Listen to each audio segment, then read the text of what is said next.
There's a bunch of people out there that have these lives that are deeply unsatisfying because I think somehow or another through momentum and just through just things falling into place the way they are and people trying to fit their lives around the way these pieces have fallen into place, there are so many people that are working all day long doing something that is deeply unsatisfying and almost painful to them. Yes. If you make furniture for a living and you feel a great satisfaction out of that and you sell that furniture, look man, making furniture feels good. If you can do that, you could cut those corners perfectly and sand everything down nice and stain it, and then it's done and you get the satisfaction and you sell it to someone and that pays your bills.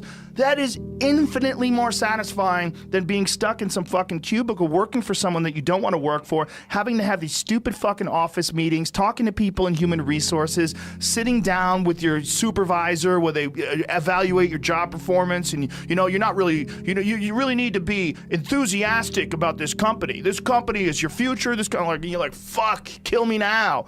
There's a lot of people out there that would way rather do something else, and I hope they understand that they can. Everybody's got these stupid barriers they put in their own head. You got to resist those goddamn things because they don't do you any good, and they certainly define the potential for your future in a negative way that's not self-serving and it's not even real. You put this artificial ceiling on the potential for what you're doing. If you hit a wall, okay, that just means you need to regroup and rethink. It doesn't mean that wall's there, especially when it comes to something like social media or like a podcast, something where you like it less, fix that. Figure out a way to do it. You can do that. And this idea that there's no way to get past the starting block today is just ludicrous. It's crazy. And it's just this poor thinking. And people that are trapped in bad situations, one of the problems is you feel like this is your future. You feel like you're fucked and you can't get out of that. There's no hope. There's no light at the end of the tunnel. There's no rainbow.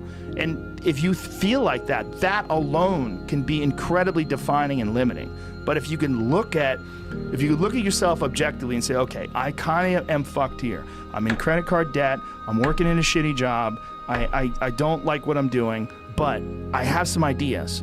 I need to feed those fucking ideas. I need to feed them and water them, and I need to set aside a certain amount of time every day to just try to make those things happen. You can do that. Wondering why other people's success or wondering why other people are successful is the refuge of losers. Wondering why other people are successful. Like, who gives a fuck? You can say you think it sucks, but to spend time wondering why someone is successful and hating on someone who's successful, it doesn't do any good. It's like, what is that old expression that jealousy is, it's a poison that does the opposite of its intended, is that your mind, you have a certain amount of bandwidth. This is why I don't read Instagram comments or Twitter comments or YouTube comments. Like, I don't have any time. If I read them, it's an accident. But to seek them out, like, you have bandwidth. I don't spend time wondering why I hate things or hating on someone or being jealous. You have, let's call it units. You have 100 units of bandwidth in your mind. So that means there's 100 units that you can spend on things you care about, or you could let your mind be occupied by some stupid fucking Twitter feud that you're in with some idiot that you don't even know, and you could spend 30% of your Twitter bandwidth or your mind bandwidth on this, and then you only have 70% for the things you love.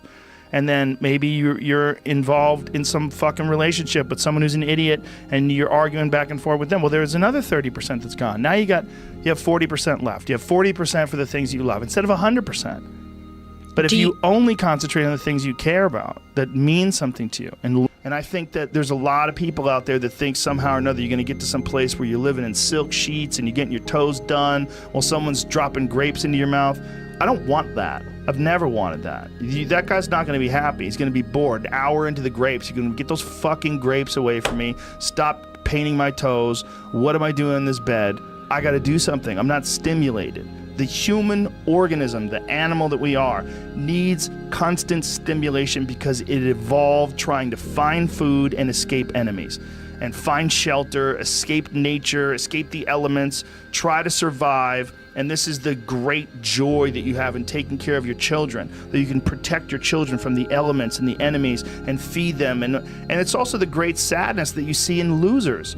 When I see a loser, I see some guy who's 43 years old, lives in his parents' basement, and he fucking hates the world. I'm like, that was a baby.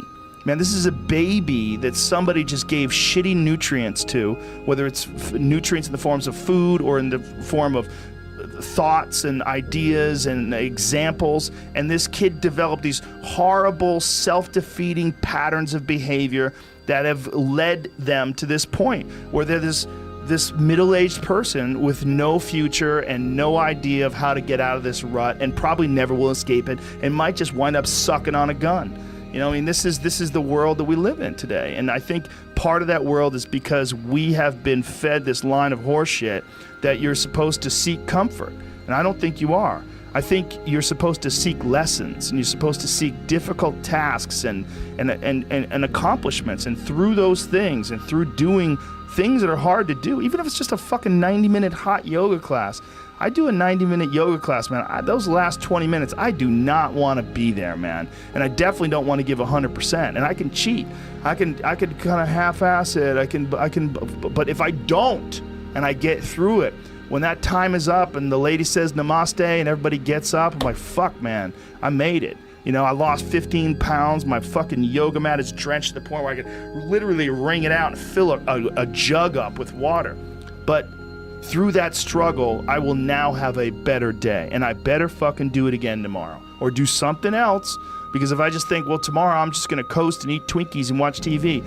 Oh, hello, sadness, my old friend. Hello, depression. Because when you're not doing anything, you feel like shit. And that's just a part of being a human being. And we can pretend that we're something other than what we really are. And we can pretend, nah, me, man, I'm just cool, just chilling, doing nothing. Bullshit. You're a fucking human. You're a human being. You evolved from the fucking hundreds of thousands of years of hunters and gatherers and people that were struggling.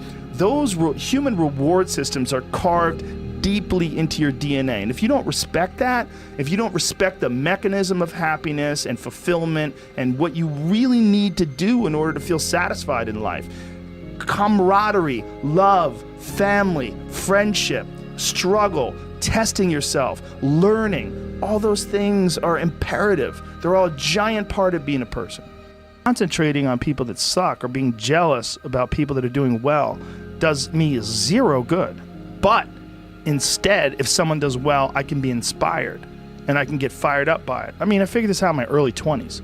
I was like, okay, this is I have a poor way of looking at it because it's a martial arts thing. Because in martial arts, like, you can't be jealous of someone else's ability. You have to realize you might have to fight them someday. So by realizing that they're really good, you're forced to be objective about it. And you have to go to work.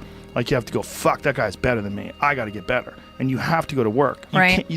There's no positive benefit in underestimating someone. Underestimating someone will get you fucking killed. Like, literally. You're going to get... But this is something I've cultivated for a long time and avoided things that make me unhappy and figured out what those things are and been very rigid about eliminating them from my life. And one of the big ones is eliminating interactions with people that are negative. That is gigantic. And because I've realized that I'm not really as independent as I used to like to think I was. I used to like to think that my thought process was independent and that I don't give a fuck what anybody thinks. That's nonsense. People say that because they absolutely care what people think and it bothers them. So they say, I don't give a fuck. But that I don't give a fuck stuff is almost entirely nonsense. You do care. And you care in both ways. You care if people are critical of you, care if people are positive of you, but you also care if people are living positive lives and they're motivating you. That's a big one. People are fuel, and other people, it's one of the reasons why I like talking to people, one of the reasons why I like to do podcasts, because I get a lot out of, like just talking to you about your time in the monastery or your push to get to that 100 miles. Like, you get energy out of people like that, and you think about this energy and you think about this inspiration when you're doing other things. And it also sets in your mind that when you meet these exceptional people that move you, like, what are the characters, what are the qualities that they have, what are the characteristics that they possess? and those things become significant and important to you. Whereas if you live around a bunch of people that are complaining and bitching about everything, and they see the negative in everything, and they're always whining, those people are the opposite of that. They're the opposite of inspiration, and they're mud. You're just like, what? It's like you're up to your ankles in mud. You try to trudge through life. It's difficult. You're not light. It's not pushing you. There's not a wind at your back. The wind's in your face, and it's rough, and over time, I've learned that these people, you're not going to fix them. I used to want to fix them when I was young. I used to want to go, hey man, I see what you're doing. Like, dude, don't do that anymore. Listen, just do this and stop doing that and start doing this. And if you just work towards this, you could be successful. And then a week later, the guy's doing the same shit. You're like, okay, right. I'm wasting a significant amount of my energy on someone who doesn't want to waste any of their energy on themselves. And so managing the community and the tribe that you're in, making sure that you're a good member of that tribe, that you're doing your part, and there's a lot of cynicism in these days about inspiration and about motivation, because there's a lot of fake shit. You can go on Instagram and you see a million of these inspirational quote pages, and they're run by people that are probably depressed. You see a lot of people that are, talking about how to get ahead in life, but they're not really doing anything themselves. So there's a lot of cynicism involved in that. But there's also sincerity in it. And you can get, if you just look at it with a pure heart and a pure mind, you can get a lot of energy out of that. And when you're around happy, inspirational people that are successful, it makes you feel better and you get inspired. And if you act on that inspiration, your life will be more fulfilled. And it's not just inspirational in terms of financial success, but in terms of doing difficult things, whether it's running 100 miles, it doesn't pay you a goddamn thing other than the wealth of the knowledge that you can push yourself to such an extreme. Or anything else, whether it's someone who becomes really good at playing chess, or someone who's really good at martial arts, or whatever it is. There's a great feeling in these overcoming these difficult things, because life is never this just constant state of I'm at a 9 all day, and when I'm with my wife, I hit 10. Yay! And I stay like that. That's not real. What's real is like you saying that you went to this monastery and felt all this angst about meditating and being alone and not having your phone and not having the input, but then when it comes out of it, then you have this reward. So you push through this, and you had these uncomfortable feelings, and you came out of those uncomfortable feelings with this newfound appreciation for time and this respect for your own existence in your own space and carving out 3 hours for yourself a day. That's where it all comes from. It all comes from life lessons, and the lessons are learned through struggle.